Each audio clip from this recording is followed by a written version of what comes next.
ಸಂಸ್ಕೃತಿ ಎಂಜಿ ಎಳನೀರು. ಮಕ್ಕಳಲ್ಲಿರುವ ಧಾರ್ಮಿಕ ಆಸಕ್ತಿ ಮತ್ತು ಅವರಲ್ಲಿರುವ ವಿಶೇಷ ಪ್ರತಿಭೆಗಳನ್ನು ಗುರುತಿಸಿ ಅವರನ್ನು ಪ್ರೋತ್ಸಾಹಿಸುವ ನಮ್ಮ ಧರ್ಮದ ಕುಡಿ ಕಾರ್ಯಕ್ರಮಕ್ಕೆ ಎಲ್ಲರಿಗೂ ಪ್ರೀತಿಯ ಸ್ವಾಗತ.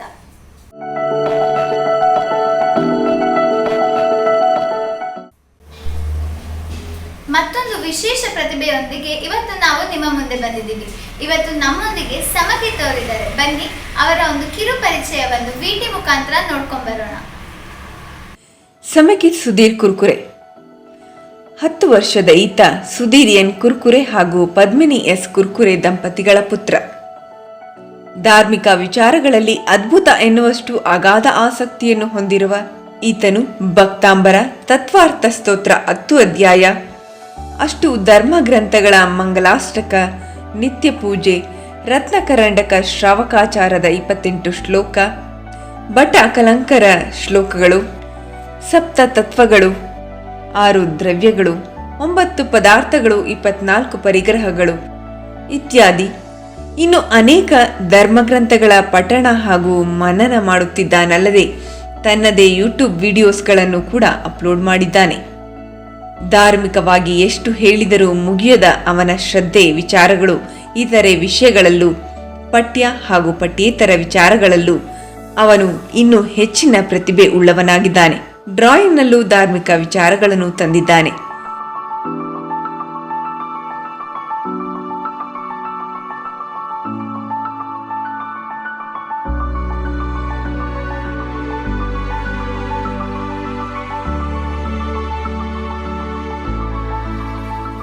ಅವನು ಶಾಲೆಯಲ್ಲಿ ವಿಶೇಷ ದಿನಗಳಲ್ಲಿ ಹಾಗೂ ಸೈನ್ಸ್ ಎಕ್ಸಿಬಿಷನ್ಸ್ಗಳಲ್ಲಿ ಅವನ ಪಾಲ್ಗೊಳ್ಳುವ ರೀತಿ ಪ್ರಶಂಸನೀಯವಾದುದು. Good day. Today I, Samkit Kurkure of class 5th study KVSE Center, will tell about the experiment I made with my favorite toy Lego. And the topic of this experiment is fun with maths. Now let us meet Sharda, the civil engineer. She and her friends built many high buildings and skyscrapers.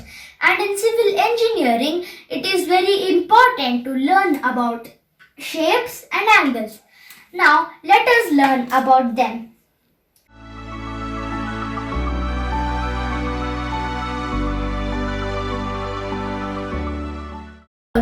Thank you. Stay safe. Stay healthy. ಎಷ್ಟು ಹೇಳಿದರೂ ಕಡಿಮೆ ಎನಿಸುವ ಇಂತಹ ಅದ್ಭುತ ಪ್ರತಿಭೆಯನ್ನು ಪಾಂಡಿತ್ಯವುಳ್ಳ ಸಮಕೀತ್ ಸುಧೀರ್ ಕುರ್ಕುರೆ ಇವನಿಗೆ like ಮತ್ತು comment ಮೂಲಕ ಪ್ರೋತ್ಸಾಹಿಸಿ. ಜೈ ಜಿನೇಂದ್ರ ಸಮಕೀತ್ ಕಾರ್ಯಕ್ರಮಕ್ಕೆ ಸ್ವಾಗತ. ಜೈ ಜಿನೇಂದ್ರ. ಧನ್ಯವಾದಗಳು ಆಯೋಜಕರಿಗೆ. ನಿಮ್ಮಲ್ಲಿರೋ ಧಾರ್ಮಿಕ ಆಸಕ್ತಿನ ನೋಡಿ ನನಗೆ ತುಂಬಾನೇ ಖುಷಿ ಆಯಿತು. ನೀವು ಕಲಿತಿರೋ ಸ್ತೋತ್ರಗಳು, ಶ್ಲೋಕಗಳು ಹಾಗೂ ಧರ್ಮದ ಬಗ್ಗೆ ಇರುವ ನಿಮ್ಮಲ್ಲಿರುವ ಒಂದು ನಾಲೆಡ್ಜ್ ಏನಿದೆ ಇದನ್ನೆಲ್ಲ ನಾವು ಕೇಳಲಿಕ್ಕೆ ಕಾಯ್ತಾ ಇದ್ದೀವಿ. ಮೊದಲು ನೀವು ಕಲಿತಿರೋ ಭಕ್ತಾಮರ ಸ್ತೋತ್ರದಿಂದ ನಮ್ಮ ಕಾರ್ಯಕ್ರಮನ ಶುರು ಮಾಡೋಣ. ಭಕ್ತಾಮರ ಪ್ರಣತ ಮೌಲಿಮಣಿ ಪ್ರಭಾಣ ಮೋದ್ಯೋತಕಂ ದಲಿತ ಪಾಪತಮೋ ವಿತಾನಂ ಸಮ್ಯಕ್ ಪ್ರಣಮ್ಯ ಜಿನಪಾದಯುಗಂ ಯುಗಾದಾಂ ವಾಲಂಭವಂ ಭವಜಲೇ ಪತತಾಂ ಜನಾನಾಂ. ತುಂಬಾನೇ ಭಕ್ತಿಪೂರ್ವಕವಾಗಿ ಭಕ್ತಾಮರ ಸ್ತೋತ್ರನ ಹೇಳಿದ್ರ. ತುಂಬಾ ಖುಷಿ ಆಯ್ತು ಸಮಕೀತ್. ಈಗ ನೀವು ನಮಗೆ ಹೇಳಬೇಕು, ನಿಮಗೆ ಜೈನ ಧರ್ಮದ ಬಗ್ಗೆ ಏನೇನು ಗೊತ್ತಿದೆ? ಬೃಹದ್ರವ್ಯ ಸಂಗ್ರಹ, ಜೀವಂ ಅಜೀವಂ ದೌವಂ ಜಿನವರವಸಹೇಣ ಜೇನನೇಂದಿಠಂ ದೇವೇಂದ್ರವೇಂದ್ರ ವಂದಂ ತಂ ಸೌವದಾ ಶಿರಸಾ. ಜೈನ ಧರ್ಮದಲ್ಲಿ ಅನೇಕಾಂತವಾದ ಮತ್ತು ಶಾದ್ವಾದ ಮೂಲ ಇದೆ. ಬಾಕಿ ಎಲ್ಲ ಬೌದ್ಧ ಧರ್ಮದಲ್ಲಿ ಅನೇಕಾಂತವಾದ ಇಲ್ಲ, ಏಕಾಂತವಾದಿಯೇ ಇದೆ. ಮತ್ತು ಸಾದ್ವಾದದೊಳಗೆ 7 ಭೇದ ಇದೆ. ಸ್ಯಾತ್ ಅಸ್ತಿ, ಸ್ಯಾತ್ ನಾಸ್ತಿ, ಸ್ಯಾತ್ ಅಸ್ತಿ ಅವಕ್ತವ್ಯ, ಸ್ಯಾತ್ ನಾಸ್ತಿ ಅವಕ್ತವ್ಯ, ಸ್ಯಾತ್ ಅಸ್ತಿ ನಾಸ್ತಿ ಅವಕ್ತವ್ಯ. ಜೈನ್ ಧರ್ಮದಲ್ಲಿ ಜಿನ ಹೇಳುತ್ತಾರೆ. ಜಿ ಅಂದ್ರೆ ಯಾರು ಗೆದ್ದಿದ್ದಾರೆ. ನ ಎಂದು ಆತ್ಮಕ್ಕೆ ಕಷ್ಟ ಕೊಡುತ್ತೆ. ಆತ್ಮಕ್ಕೆ ಯಾವುದು ಕಷ್ಟ ಕೊಡುತ್ತೆ ಅದು 25 ಕಷಾಯ ಮತ್ತು ಘಾತಿ ಕರ್ಮ ಇರುತ್ತವೆ. ಜಿನ ಅವರು ಇವು 25 ಕಷಾಯ ಘಾತಿ ಕರ್ಮ ನಷ್ಟ ಮಾಡುತ್ತಾರೆ. ಈಗ ನಾನು ಪಂಚಪರಮೇಷ್ಠಿದವರ ಸ್ವರೂಪ ಹೇಳುತ್ತೇನೆ. ಪಂಚಪರಮೇಷ್ಠಿ ಪರಮೇಷ್ಠಿ ಅಂದರೆ ಯಾರು ಪರಂಪದದಲ್ಲಿ ಸ್ಥಿತ ಇರುತ್ತಾರೆ ಅವರಿಗೆ ಪರಮೇಷ್ಠಿ ಹೇಳುತ್ತಾರೆ. ಅರ್ಹಂತರು ಯಾರು 4 ಘಾತಿ ಕರ್ಮ ಜ್ಞಾನಾವರಣ್, ದರ್ಶನಾವರಣ್, ಮೋಹನೀಯ ಮತ್ತು ಅಂತರಾಯವನ್ನು ನಾಶ ಮಾಡಿರುತ್ತಾರೆ ಮತ್ತು ಕೇವಲ ಜ್ಞಾನ ಪ್ರಾಪ್ತ ಮಾಡಿ 4 ಅನಂತ ಚತುಷ್ಟಯನು ಪ್ರಾಪ್ತ ಮಾಡುತ್ತಾರೆ. ಅನಂತ ಜ್ಞಾನ, ಅನಂತ ದರ್ಶನ್, ಅನಂತ ಸುಖ ಮತ್ತು ಅನಂತ ವೀರ್ಯ, ಇವರು ಅರ್ಹಂತ ಇರುತ್ತಾರೆ. Very good Samakit. ನಿಮ್ಮ ವಯಸ್ಸಿಗೆ ನಿಮಗಿರೋ ನಾಲೆಡ್ಜ್ ತುಂಬಾನೇ ದೊಡ್ಡದು. ಕೀಪ್ ಇಟ್ ಅಪ್, ಹೀಗೆ ಮುಂದುವರಿತಾ ಇರಿ. ನಾನು ಇನ್ನೊಂದು ಕೇಳ್ಪಟ್ಟೆ, ನೀವು ಹಲವಾರು ಗ್ರಂಥಗಳಿಂದ ಬೇರೆ ಬೇರೆ ರೀತಿ ಮಂಗಳಾಷ್ಟಕ ಹೇಳ್ತೀರಾ ಅಂತ. ನಾವೆಲ್ಲರೂ ಅದನ್ನ ಕೇಳೋದಕ್ಕೆ ಕಾಯ್ತಾ ಇದ್ದೀವಿ. ನಮ್ಮ ಮುಂದೆ ಅದನ್ನ ಹೇಳ್ತೀರಾ? ಅರ್ಹಂತೋ ಭಗವಂತ ಇಂದ್ರ ಮಹಿತಾ ಸೇಧಾಸ್ಯ ಸಿದ್ಧೀಶ್ವರ ಆಚಾರ್ಯ ಜಿನ ಶಾಸನೋನ್ನತಿಕರ ಪೂಜಾ ಉಪಾಧ್ಯಾಯಕ ಶ್ರೀ ಸಿದ್ಧಾಂತ ಸುಪಾಠಕ ಮುನಿವರ ರತ್ನತ್ರಯಾರಾಧಕ ಪಂಚೈತೆ ಪರಮೇಷ್ಠಿನ ಪ್ರತಿದಿನಂ ಕುರ್ವಂತು ನೋ ಮಂಗಲಂ. 4 ಅನಿಯೋಗ: ಕರ್ಣಾನಿಯೋಗ, ಪ್ರಥಮಾನಿಯೋಗ, ದ್ರವ್ಯಾನುಯೋಗ, ಚರಣಾನುಯೋಗ. ಕರ್ಣಾನುಯೋಗದಲ್ಲಿ ಜಯಧವಲ, ಧವಲ, ಮಹಾಧವಲ, ಗೋಮಟ ಸಾರ ಕರ್ಮಕಾಂಡ, ಗೋಮಟ ಸಾರ ಜೀವಕಾಂಡ ಮತ್ತು ಷಟ್ಖಂಡಾಗಮ ಇರುತ್ತದೆ. ಗೋಮಟ ಸಾರ ಜೀವಕಾಂಡದ ಮಂಗಲಾಚರಣೆ. ಸೇಧಮ ಶೋಧಮ ಪಣಿಮಿಯ ಜಿಣಿಂದವರ್ಣಿಮಿ ಚಂದಮಕಲಂಕಂ ಗುಣರಯಣ ಭೂಷಣೋದಯಂ ಜೀವಸ್ಸ ಪರೂವಣಂ ವೋಕ್ಷಂ. ಪ್ರಥಮಾನುಯೋಗದಲ್ಲಿ ಭರತೇಶ ವೈಭವ ಮತ್ತು ಎಲ್ಲ ಹರಿವಂಶ ಪುರಾಣ ಮತ್ತು ಎಲ್ಲ ಶಲಾಕ ಪುರುಷದ ಕಥೆ ಇರುತ್ತದೆ. ಪ್ರಥಮಾನುಯೋಗದ ಒಂದು ಮಂಗಲಾಚರಣೆ: ಭರತೇಶ ವೈಭವ. ಪರಮ ಪರಂಜ್ಯೋತಿ ಕೋಟಿ ಚಂದ್ರಾದಿತ್ಯ ಕಿರಣ ಸುಜ್ಞಾನ ಪ್ರಕಾಶ ಸುರರ ಮುಕುಟಮಣಿ ರಂಚಿತ ಚರಣಾಂಜ ಶರಣಾಗು ಪ್ರಥಮ ಜಿನೇಶ. ತುಂಬಾನೇ ಸ್ಪಷ್ಟವಾಗಿ ಚೆನ್ನಾಗಿ ಹೇಳಿದ್ರಿ ಸಮಕಿತ್ ಅವರೇ. ತುಂಬಾನೇ ಖುಷಿ ಆಯ್ತು ಕೇಳಿ. ವೀಕ್ಷಕರೇ, ನನಗೆ ಸಮಕಿತ್ ಅವರ ಇನ್ನೊಂದು ವಿಷಯ ತುಂಬಾನೇ ಆಶ್ಚರ್ಯ ಮೂಡಿಸ್ತು. ಅವರು ಇಷ್ಟು ಸಣ್ಣ ವಯಸ್ಸಲ್ಲಿನೇ ಸಮಯ ಸಾರ ಕೂಡ ಹೇಳ್ತಾರಂತೆ. ಅವ್ರು ಹೇಳು ಸಮಯ ಸಾರದ ಒಂದು ಗಾಥನ ಕೇಳ್ಕೊಂಬರೋಣ ಬನ್ನಿ. ವಂದೇತು ಸೌವಸಿದ್ಧೆ ದುವಮಚಲಮಣೋ ಮಮಂ ಗದೆಂ ಪತ್ತೆ ವೋಚ್ಛಾಮಿ ಸಮಯ ಪಾಹುಡ ವಿಣಮೋ ಸುದ ಕೇವಲೀ ಭಣಿದಂ. ನಿಜವಾಗ್ಲೂ ನೀವು ತುಂಬಾನೇ ಗ್ರೇಟ್ ಸಮಕಿತ್ ಅವರೇ. ಇಷ್ಟು ಪುಟ್ಟು ವಯಸ್ಸಲ್ಲಿ ನೀವು ಕಲ್ತಿರುವಂತ ವಿಷಯಗಳು ಬಹಳನೇ ಇದೆ. ಈಗ ಕೊನೆಯದಾಗಿ ನೀವು ನಮ್ಮೊಂದಿಗೆ ಜೈನ ಕವಿಗಳ ಬಗ್ಗೆ ನಿಮಗೆ ಏನೇನು ಗೊತ್ತಿದೆ ಅದನ್ನ ಶೇರ್ ಮಾಡ್ತೀರಾ? ಪರಮ ಪರಂಜ್ಯೋತಿ ಕೋಟಿ ಚಂದ್ರಾದಿತ್ಯ ಕಿರಣ ಸುಜ್ಞಾನ ಪ್ರಕಾಶ ಸುರರ ಮುಕುಟ ಮಣಿ ರಂಚಿತ ಚರಣಾಂಜ ಶರಣಾಗು ಪ್ರಥಮ ಜಿನೇಶ. ನಾನು ಈಗ ರತ್ನಾಕರ ವರ್ಣಿ ಮಹಾಕವಿದ್ದು ಒಂದು ಪರಿಚಯ ಕೊಡುತ್ತೇನೆ. ಅವರು 16ನೇ ಶತಮಾನದಲ್ಲಿ ಹುಟ್ಟಿದ್ದರು. ಅವ್ರದ್ದು ತಂದೆ ಹೆಸರು ದೇವರಾಜ ಇತ್ತು. ಅವರು ಸೂರ್ಯವಂಶದ ದೇವರಾಜದ ಮಗ ಇದ್ದರು. ಭೈರವರಾಜದ ರಾಜಸಭಾದಲ್ಲಿ ಆಸ್ಥಾನ ಕವಿ ಆಗಿದ್ದರು. ಅವರು ಭರತೇಶ ವೈಭವ ಬರೆದಿದ್ದರು. ಸಾಂಗತ್ಯ ಛಂದದಲ್ಲಿ ಭರತೇಶ ವೈಭವ ಬರೆದಿದ್ದರು. ಅವ್ರದ್ದು 3 ಶತಕ, ತ್ರಿಲೋಕ ಶತಕ, ಅಪರಾಜಿತ ಶತಕ, ರತ್ನಾಕರ ಶತಕ, ಇವು 3 ಶತಕತ್ರಯ ಅವರು ಬರೆದಿದ್ದರು. ಅವರಿಗೆ ಶೃಂಗಾರ ಕವಿ ಅಂತ ಉಪಾಧಿ ಸಿಕ್ಕಿತ್ತು. ಅವರ ಬರೆದಿದ್ದ ರತ್ನಾಕರ ವರ್ಣಿ ಬರೆದಿದ್ದ ಭರತೇಶ ವೈಭವದಲ್ಲಿ ಜೈನ ಪ್ರಮುಖರು ಒಂದು ಸ್ವಲ್ಪ ನ್ಯೂನತೆ ಕಂಡು ಅವ್ರಿಗೆ ತೊಂದರೆ ಕೊಡಾಕತ್ರು. ರತ್ನಾಕರ ವರ್ಣಿಗೆ ಆ ತೊಂದರೆ ಸಹಿಸಕ ಆಗಲಿಲ್ಲ. ಅದಕ್ಕೆ ಅವರು ವೀರಶೈವ. ಅಮೇಝಿಂಗ್ ಸಮಕಿತ್ ಅವರೇ, ನಿಜವಾಗ್ಲೂ ನಿಮ್ಮ ಜೊತೆ ಮಾತಾಡಿ ನನಗೆ ತುಂಬಾನೇ ಖುಷಿ ಆಯಿತು. ನೀವು ಹೀಗೆ ನಿಮ್ಮಲ್ಲಿರೋ ಧಾರ್ಮಿಕ ಚಿಂತನೆಗಳನ್ನು ಇನ್ನೂ ಹೆಚ್ಚು ಬೆಳೆಸ್ಕೊಂಡು ಹೋಗಿ ಇನ್ನು ಹಲವಾರು ಕ್ಷೇತ್ರಗಳಲ್ಲಿ ನೀವು ಸಾಧನೆಗಳನ್ನು ಮಾಡಿ ಅಂತ ನಾವೆಲ್ಲರೂ ಆಶಿಸ್ತೇವೆ. ಇಂದಿನ ಕಾರ್ಯಕ್ರಮದಲ್ಲಿ ಭಾಗವಹಿಸಿದ್ದಕ್ಕೆ ಧನ್ಯವಾದಗಳು. ಜೈ ಜಿನೇಂದ್ರ.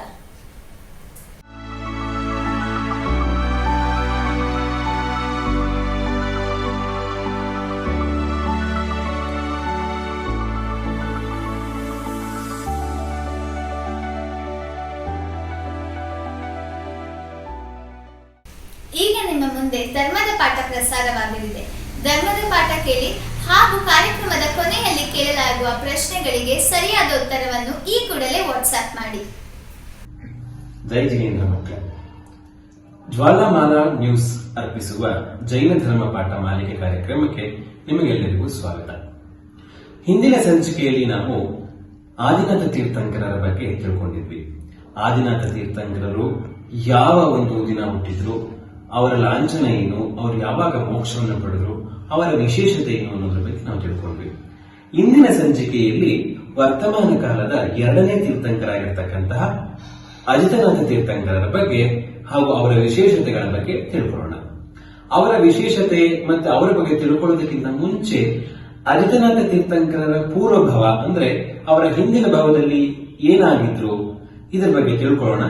ಅಜಿತನಾಥ ತೀರ್ಥಂಕರರು ಹಿಂದಿನ ಭಾವದಲ್ಲಿ ಜಂಬೂ ದ್ವೀಪದ ವಿದೇಹ ಕ್ಷೇತ್ರದ ಸೀತಾ ನದಿಯ ದಕ್ಷಿಣ ತಟದಲ್ಲಿ ಇರತಕ್ಕಂತಹ ವತ್ಸ ಎನ್ನುವ ದೇಶದ ಸುಸೀಮಾ ಎಂಬ ನಗರದಲ್ಲಿ ವಿಮಲ ವಾಹನ ಎಂಬ ರಾಜನಾಗಿ ರಾಜ್ಯಭಾರವನ್ನು ಮಾಡ್ತಾ ಇದ್ರು.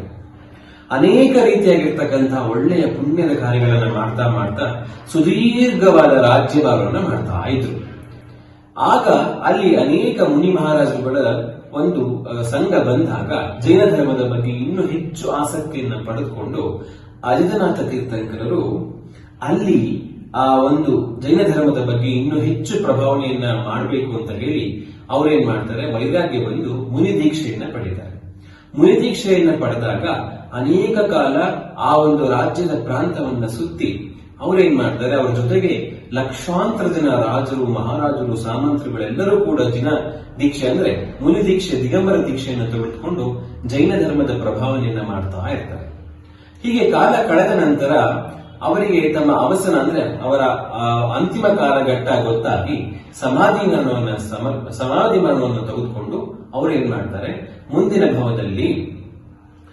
ಭವದಲ್ಲಿ ಅವರು ವಿಜಯ ಎಂಬತಕ್ಕಂತಹ ಅನುತ್ತರ ವಿಮಾನದಲ್ಲಿ ಅಂದ್ರೆ ಒಂದು ವಿಮಾನದ ಮೂಲಕ 33,000 ಸಾಗರೋಪಮ ಕಾಲದವರೆಗೆ ಅಹಮೇಂದ್ರನಾಗಿ ಅಂತಂದ್ರೆ ಅವರು ಮಾಡಿದಂತಹ ಪುಣ್ಯದ ಉದಯದಿಂದ ಅವರು 33,000 ಸಾಗರೋಪಮ ಸಮಯದವರೆಗೆ ಅಹಮೇಂದ್ರನಾಗಿ ಸ್ವರ್ಗದಲ್ಲಿ ಇರ್ತಾರೆ. ಅಲ್ಲಿಯೂ ಕೂಡ ಅಜಿತನಾಥ ತೀರ್ಥಂಕರರು ತೀರ್ಥಂಕರ ನಾಮಬಂಧ ಕರ್ಮವನ್ನು ಮಾಡ್ಕೊಳ್ತಾರೆ. ಹೇಗೆ ಅಂತಂದ್ರೆ ಸ್ವರ್ಗದ ಎಲ್ಲಾ ವೈಭವಗಳಿದ್ರೂ ಕೂಡ, ಎಲ್ಲಾ ರೀತಿಯಾಗಿರ್ತಕ್ಕಂತಹ ವೈಭವ, ಎಲ್ಲಾ ರೀತಿಯಾಗಿರ್ತಕ್ಕಂತಹ ವಸ್ತುಗಳಿದ್ರೂ ಕೂಡ ಅವರು ಅಲ್ಲಿ ರುದ್ರಧ್ಯಾನವನ್ನ ಮಾಡೋದಿಲ್ಲ, ಅವರು ಆಸೆಯನ್ನ ಪಡೋದಿಲ್ಲ. ಯಾವಾಗಲೂ ಕೂಡ ಭಗವಂತನ ಧ್ಯಾನವನ್ನ ಮಾಡ್ತಾ, ಪೂಜೆಯನ್ನ ಮಾಡ್ತಾ ಅವರು ತಮ್ಮ ಅಷ್ಟೂ ಸ್ವರ್ಗದ ಅಹಮೇಂದ್ರನಾಗಿ ಇರ್ತಕ್ಕಂತಹ ಸಮಯದಲ್ಲಿ ಅಷ್ಟೂ ಸಮಯ ಅವರೇನ್ ಮಾಡ್ತಾರೆ, ಭಗವಂತ ದೇವನ ಚಿಂತನೆಯನ್ನ ಮಾಡ್ತಾರೆ, ಆತ್ಮ ಕಲ್ಯಾಣದ ಬಗ್ಗೆ ಚಿಂತನೆಯನ್ನ ಮಾಡ್ತಾ ಇರ್ತಾರೆ. ಹಾಗಾಗಿಯೇ ಅವರಿಗೆ ತೀರ್ಥಂಕರ ನಾಮ ಬಂದ ಕರ್ಮ ಉಂಟಾಗ್ತದೆ. ಯಾವ ಜೀವಿಗೆ ತೀರ್ಥಂಕರನಾಗುವಂತಕ್ಕಂತಹ ಜೀವಿಗೆ ಮೊದಲಿಗೆ ತೀರ್ಥಂಕರ ನಾಮಕರಣವನ್ನು ಆಗಬೇಕು. ಆ ಜೀವಿ ಮಾತ್ರ ಮುಂದೆ ತೀರ್ಥಂಕರ ಆಗುವಂಥದ್ದು. ಇದು ಅಜಿತನಾಥ ತೀರ್ಥಂಕರರ ಒಂದು ಭಾವಾವಳಿ. ಹಾಗಾದ್ರೆ ಅಜಿತನಾಥ ತೀರ್ಥಂಕರರು ಯಾವಾಗ ಹುಟ್ಟಿದ್ರು, ಅವರ ತಂದೆ ತಾಯಿ ಯಾರು, ಅವ್ರು ಹೇಗಿದ್ರು, ಅವರ ವರ್ಣ ಯಾವುದು ಅಂತ ಈಗ ತಿಳ್ಕೊಳ್ಳೋಣ.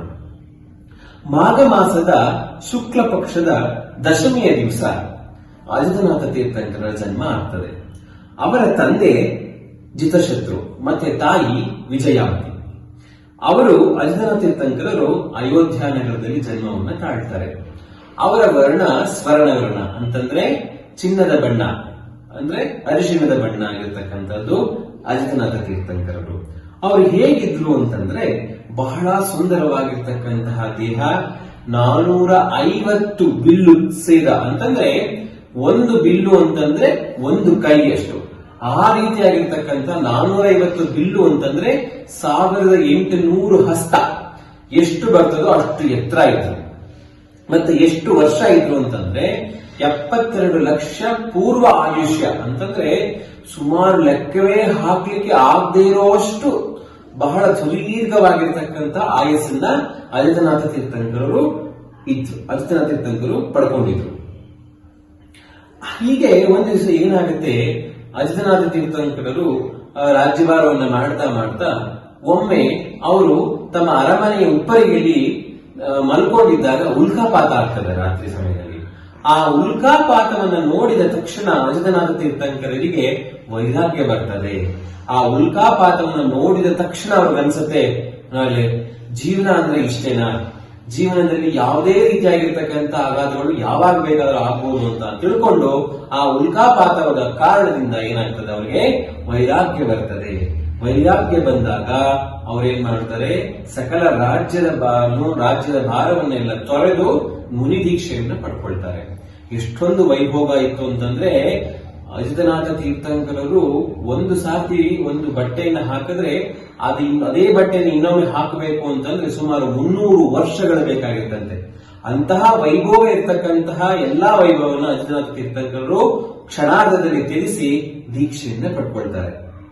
ಇದೇ ರೀತಿಯಾಗಿರ್ತಕ್ಕಂತೆ ಮುನಿ ದೀಕ್ಷೆಯನ್ನ ಪಡೆದು ಅನೇಕ ವರ್ಷಗಳ ಕಾಲ ತಮ್ಮ ಶಿಷ್ಯರೊಂದಿಗೆ ಅವರೇನ್ ಮಾಡ್ತಾರೆ, ಪ್ರಪಂಚ ಪರ್ಯಟನೆಯನ್ನು ಮಾಡ್ತಾ ಮಾಡ್ತಾ ಮಾಡ್ತಾ ಅವರಿಗೂ ಕೂಡ ಕಾಲದೋಷದ ಒಂದು ನಿಮಿತ್ತದಿಂದ ಸುಮಾರು ವರ್ಷಗಳ ಕಾಲ ಆಹಾರ ಆಗಿರೋದಿಲ್ಲ. ಆದರೆ ಅವರ ಪುಣ್ಯದ ಉದಯದಿಂದ ಸಾಕೇತ ನಗರದ ರಾಜ ಬ್ರಹ್ಮ ಅನ್ನುವಂತಕ್ಕಂಥವನು ಮೊದಲ ಬಾರಿಗೆ ಆಹಾರವನ್ನು ನೀಡ್ತಾನೆ. ಆಹಾರದಲ್ಲಿ ವಿಶೇಷವಾಗಿ ಪಾಯಸ, ಖೀರು ಅಂತ ನಾವೇನ್ ಹೇಳ್ತೀವಿ, ಅದರ ಒಂದು ಆಹಾರವನ್ನ ಸಮರ್ಪಣೆಯನ್ನ ಅಜಿತನಾಥ ತೀರ್ಥಂಕರಿಗೆ ಮಾಡ್ತಾನೆ. ಈ ರೀತಿಯಾಗಿರ್ತಕ್ಕಂತೆ ಅಜಿತನಾಥ ತೀರ್ಥಂಕರು ಅನೇಕ ವರ್ಷಗಳ ಕಾಲ ಅವರು ಪರ್ಯಟನೆಯನ್ನು ಮಾಡ್ತಾ ಧರ್ಮದ ಒಂದು ಪ್ರಭಾವನೆಯನ್ನ ಮಾಡ್ತಾ ಇರ್ತಾರೆ. 12 ವರ್ಷ ಛದ್ಮಾವಸ್ಥೆ ಅಂತಂದ್ರೆ ಈ ರೀತಿಯಾಗಿರ್ತಕ್ಕಂತಹ 12 ವರ್ಷಗಳ ಕಾಲ ಕಠಿಣ ತಪಸ್ಸುಗಳನ್ನ ಮಾಡ್ಕೊಳ್ತಾ ಅನೇಕ ಉಪವಾಸಗಳನ್ನ ಮಾಡ್ಕೊಳ್ತಾ ಅವರೇನ್ ಮಾಡ್ತಾರೆ, ಆ ಜೈನ ಧರ್ಮದ ಒಂದು ಪ್ರಭಾವನೆಯನ್ನ ಮಾಡ್ತಾ ಪುಷ್ಯ ಮಾಸದ ಶುಕ್ಲ ಪಕ್ಷದ ಏಕಾದಶಿಯ ದಿವಸ ಅವರಿಗೆ ಸಪ್ತವರ್ಣ ವೃಕ್ಷ, ಈ ಒಂದು ವೃಕ್ಷದ ಕೆಳಗೆ ಕೇವಲ ಜ್ಞಾನ ಪ್ರಾಪ್ತಿಯಾಗ್ತದೆ. ಕೇವಲ ಜ್ಞಾನ ಪ್ರಾಪ್ತಿಯಾದ ನಂತರ ಅವರು ಸಮವಚರಣ ರಚನೆಯನ್ನ ಮಾಡಿ, ಸಮವಚರಣದಲ್ಲಿ ಅನೇಕ ಕೋಟ್ಯಾನುಕೋಟಿ ದೇವತೆಗಳು, ಅನೇಕ ಲಕ್ಷಾನುಲಕ್ಷ ಶ್ರಾವಕಿಯರು, ರಾಜರು, ಮುನಿಗಳು, ಆದಿಕೇಯರುಗಳು ಕೂಡ ಸೇರಿ ಸಮವಚರಣದ ರಚನೆಯನ್ನ ಮಾಡಿಕೊಂಡು ಒಂದು ದಿವ್ಯಧ್ವಾನಿಯನ್ನ ಕೇಳಿಕೊಂಡು ಜೈನ ಧರ್ಮದ ಪ್ರಭಾವನೆಯನ್ನ ಮಾಡ್ತಾ ಬರ್ತಾರೆ.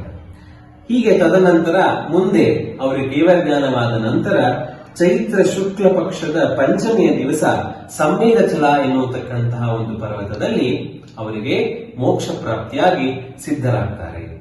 ಈ ರೀತಿಯಾಗಿ ಅಜಿತನಾಥ ತೀರ್ಥಂಕರರು ಅನೇಕ ವೈಶಿಷ್ಟ್ಯಗಳನ್ನ ಅವರಲ್ಲಿ ಒಳಗೊಂಡಿರ್ತಾರೆ ಅಂತ ಹೇಳ್ತಾ ಮುಂಬರುವಂತಕ್ಕಂಥ ಸಂಚಿಕೆಯಲ್ಲಿ ಮುಂದಿನ ತೀರ್ಥಂಕರ ಬಗ್ಗೆ ತಿಳ್ಕೊಳ್ತಾ ಈ ಒಂದು ಸಂಚಿಕೆಯಲ್ಲಿ ಅಜಿತನಾಥ ತೀರ್ಥಂಕರ ಬಗ್ಗೆ ತಿಳ್ಕೊಂಡ್ವಿ.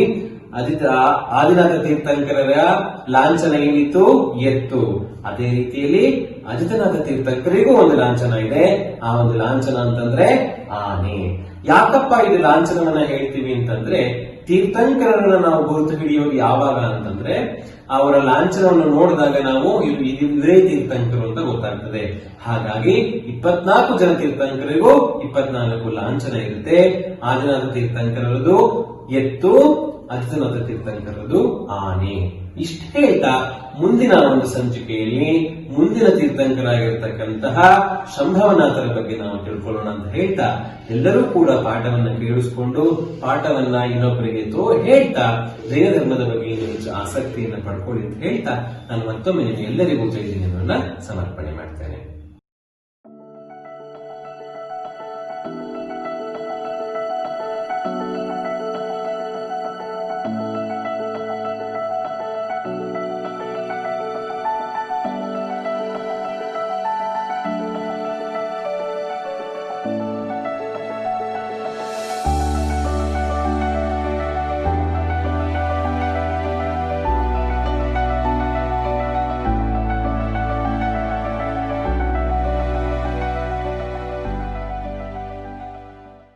ವೀಕ್ಷಕರೇ, ಮತ್ತೊಂದು ಹೀಗೆ ವಿಶೇಷ ಪುಟ್ಟ ಪ್ರತಿಭೆಯೊಂದಿಗೆ ನಾವು ನಿಮ್ಮ ಮುಂದೆ ಬರುತ್ತೇವೆ. ಮುಂದಿನ ಭಾನುವಾರ ಸರಿಯಾಗಿ 10:30ಕ್ಕೆ ನಿಮ್ಮ ಜ್ವಾಲಾಮಾಲಾ ನ್ಯೂಸ್ನಲ್ಲಿ ಧರ್ಮದ ಕುಡಿ ಕಾರ್ಯಕ್ರಮವನ್ನು ತಪ್ಪದೆ ವೀಕ್ಷಿಸಿ. ಧನ್ಯವಾದ. ಜೈ ಜಿನೇಂದ್ರ.